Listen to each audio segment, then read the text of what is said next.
বাবৰি মছজিদৰ তলত নাছিল কোনো মন্দিৰ পুনৰ নিৰ্মাণ কৰা হ'ব বাবৰি মছজিদ বাবৰি মছজিদৰ ভূমিক লৈ পুনৰ বিতৰ্ক সৰ্বোচ্চ ন্যায়ালয়ৰ প্ৰাক্তন ন্যায়াধীশৰ বিস্ফোৰক মন্তব্য উচ্চতম ন্যায়ালয়ে ধৰ্ম নিৰপেক্ষতাৰ ভিত্তিত ন্যায় প্ৰদান নকৰিলে বুলি বিস্ফোৰণ 2019 চনত প্ৰদান কৰা ৰায় সমালোচনা নৰিমনৰ মছজিদৰ ঠাইত মন্দিৰ থকাৰ সঠিক প্ৰমাণ নাই বুলি মন্তব্য ন্যায়াধীশজনৰ বাবৰি মছজিদৰ ভূমিক লৈ পুনৰ বিতৰ্কৰ সূত্ৰপাত পিছে বাবৰি মছজিদৰ ইতিহাস সম্পৰ্কে আপুনি জানেনে কৰ পৰা কেনেকৈ নিৰ্মাণ কৰা হৈছিল বাবৰি মছজিদ সবিশেষ জানিবলৈ চাওক আমাৰ এই প্ৰতিবেদন পানিপথৰ প্ৰথম যুদ্ধত জয়ী হৈ দিল্লীৰ মছজিদ দখল জহিৰুদ্দিন মহম্মদ বাবৰৰ তাৰ পিছত 1527 চনত বাবৰৰ সেনাপতি মীৰ বাংকিয়ে আউট দখল কৰে পিছৰ বছৰ সৰজু নদীৰ পাৰত নিৰ্মাণ কৰে তিনিটা গম্বুজৰ এটা মছজিদ যাৰ নাম বাবৰি মছজিদ 450 শতক পিছত যিটো ভাৰতীয় ৰাজনীতিৰ ইতিহাসত সকলোতকৈ ডাঙৰ বিতৰ্কৰ কেন্দ্ৰ হৈ উঠে 19 শতিকাৰ ব্ৰিটিছ নথিত অযোধ্যাৰ এই বিতৰ্কিত ভূমিত দুই সম্প্ৰদায়ৰ ধৰ্মাচৰণ সম্পৰ্কে তথ্য আছে 1857 চিপাহী বিদ্ৰোহ দমনৰ পিছত বিতৰ্কিত ভূমিত দুটা অংশত ভাগ কৰি লোহাৰ বেৰাৰে ঘেৰি দিয়ে ব্ৰিটিছ চৰকাৰে ভিতৰৰ অংশ মুছলিমসকলৰ আৰু বাহিৰৰ অংশ হিন্দুসকলৰ ধৰ্মাচৰণৰ বাবে নিৰ্ধাৰিত হয় 1885 জানুৱাৰীত অযোধ্যাৰ ভূমি বিতৰ্ক আদালত পাই ৰামলালাৰ প্ৰধান পূজাৰী মহন্ত ৰঘুবীৰ দাসে মন্দিৰ প্ৰতিষ্ঠাৰ বাবে ফৈজাবাদ আদালতত আবেদন জনায় ডিচেম্বৰত ৰঘুবীৰৰ আৰ্জি খাৰিজ কৰে ফৈজাবাদ আদালতৰ উপ জজ হৰিকিষণ পণ্ডিতে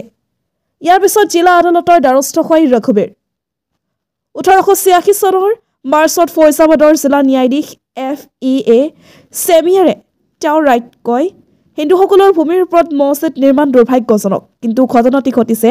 356 বছৰ পূৰ্বে সেই নতুনকৈ কোনো সিদ্ধান্ত লোৱা নহব স্থিতাৱস্থা বজাই ৰাখিব লাগিব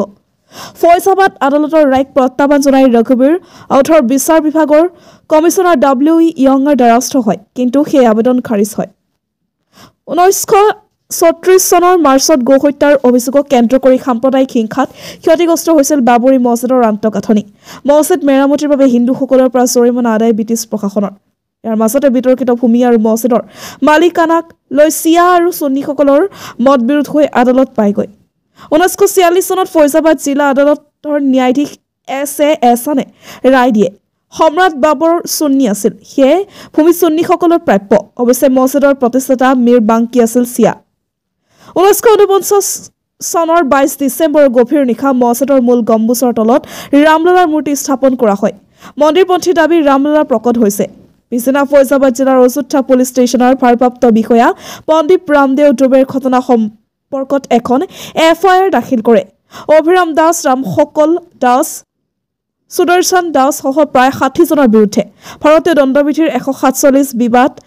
448 অবৈধ প্ৰৱেশ 295 উপাসনাস্থলৰ অসন্মান ধাৰাত অভিযোগ অনা হয় 1981 চনৰ 3 ডিচেম্বৰৰ পুৱতি নিশা অভিৰাম আৰু বহুতে মছজিদত সোমাই পূজাৰীসকলৰ হৈ ঘটনাটোক লৈ ফৈজাবাদ আদালতত গোচৰ ৰুজু কৰে স্থানীয় বাসিন্দা হাছিম আনসাৰীয়ে বিতৰ্কিত ভূমি গেটত তলা ওলমে 1986 25 জানুৱাৰীত ৰামলালাক দৰ্শনৰ অনুমতি বিচাৰি ফৈজাবাদ আদালতত আৰ্জি 1 ফেব্ৰুৱাৰীত ফৈজাবাদ জিলা মেজিষ্ট্ৰেট KN পাণ্ডে ৰামলালা দৰ্শনৰ সুযোগ দিয়াৰ নিৰ্দেশ দিয়ে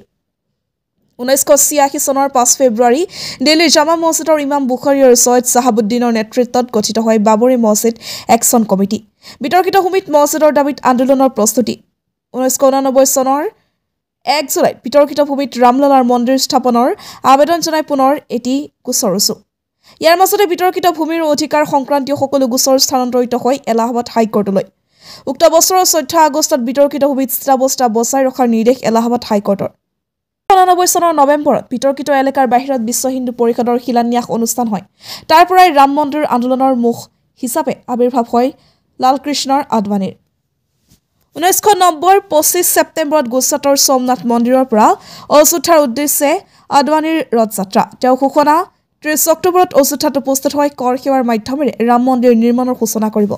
কিন্তু 23 অক্টোবৰত বিহাৰৰ মুখ্যমন্ত্ৰী লালু প্ৰসাদে সমষ্টিপুৰত ৰথ জব্দ কৰি আডৱানীক গ্ৰেপ্তাৰ কৰে। অৱশ্যে 30 অক্টোবৰত বিতৰ্কিত ভূমিত কৰ সেৱাৰ চেষ্টা কৰাত মুখ্যমন্ত্ৰী মুলায়ম সিং যাদৱৰ নিৰ্দেশত সেই চেষ্টা ব্যৰ্থ কৰা হয়। চৰকাৰী হিচাপত পুলিচৰ গুৰিত 16 জন কৰ সেৱকৰ মৃত্যু হয়। 1991 চনৰ জুনত বিজেপি নেতা কল্যাণ সিং উত্তৰ প্ৰদেশৰ মুখ্যমন্ত্ৰী হোৱাৰ পিছত 7 অক্টোবৰত অযোধ্যাত বিতৰ্কিত 2.77 একৰ ভূমি অধিগ্ৰহণ কৰে। 1992 চনৰ 27 নৱেম্বৰত সুপ্ৰিম কোৰ্টত শপতনামা জমা দি কৰ সেৱাৰে অনুমতিৰ আবেদন জনাই কল্যাণ সিং চৰকাৰে। 6 ডিচেম্বৰত কৰ সেৱক আৰু ৰামভক্তসকল সোমাই কৰি দিয়ে বাবৰি মছজিদ। সেইদিনা উত্তৰ প্ৰদেশত ৰাষ্ট্ৰপতি শাসন জাৰি কৰে নৰসিংহ ৰাও চৰকাৰে। বাবৰি ধ্বংসৰ বিৰুদ্ধে দুখন পৃথক FIR দাখিল হয়। প্ৰথমখন ললিতপুৰত মছজিদ ভঙাত অংশ লোৱা অজ্ঞাত পৰিচয়ৰ কৰ সেৱকসকলৰ বিৰুদ্ধে।